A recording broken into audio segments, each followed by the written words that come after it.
de Robert Ménard. Robert, vous nous montrez la photo que vous avez Voilà. choisie.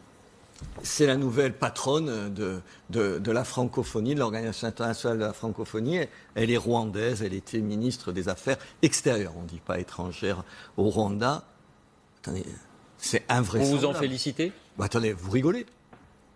C'est un pays, le Rwanda, qui a décidé de supprimer le français comme langue officielle. C'est l'anglais qui est la langue officielle.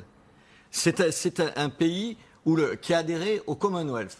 C'est un pays où le président Kagame ne veut jamais parler en français. Et son ministre des Affaires extérieures va présider l'Organisation internationale de Alors pourquoi ce francophonie. choix? Comment? Pourquoi ce choix? On va y arriver. J'ajoute toujours, dans l'OIF, il y a tout un passage sur les droits de l'homme, Organisation internationale pour la de francophonie. la francophonie. Les droits de l'homme. Les droits de l'homme au Rwanda. Oh, les droits de l'homme au Rwanda. Je vous rappelle que Kagame, il a été élu, vous savez combien aux dernières élections? C'était l'an dernier, je vous donne le résultat. 98,79% des voix. Même il y a peu de pays qui osent des chiffres pareils. Alors pourquoi?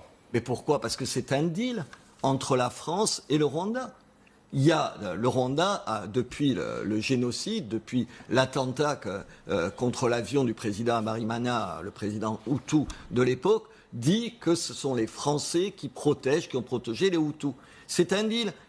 Vous la nommez à la tête de la francophonie et on va vous foutre un tout petit peu la paix parce que ça continue. Au Rwanda, les procédures sont en cours et il y a des Juppé, Védrine, Mitterrand sont traînés dans la boue et poursuivis.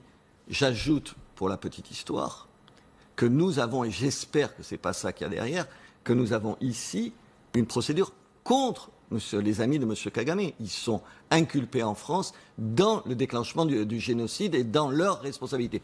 Dernier point, et donc je trouve ça surréaliste. Dernier point, figurez-vous que jusqu'à ces derniers mois, le Rwanda ne payait même pas sa cotisation à la francophonie.